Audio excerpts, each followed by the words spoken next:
بسم الله الرحمن الرحيم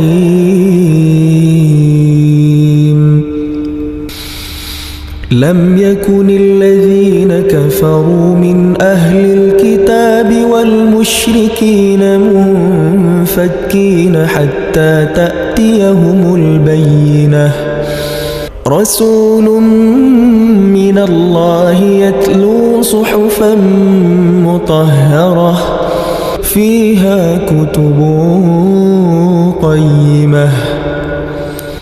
وما تفرق الذين أوتوا الكتاب إلا من بعد ما جاءتهم البينة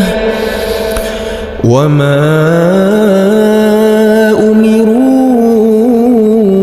إلا ليعبدوا الله مخلصين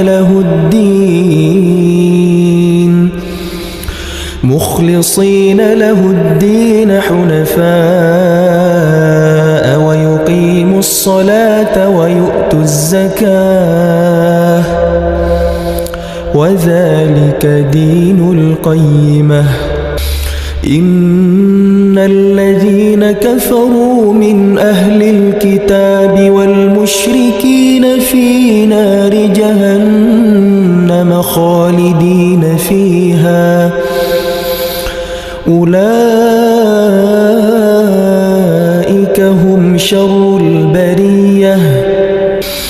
إن الذين آمنوا وعملوا الصالحات أولئك هم خير البرية جزاؤهم عند ربهم جنات عدن تجري من تحتها الأنهار خالدين فيها أبدا رضي الله عنهم ورضوا عنه ذلك لمن خشي ربه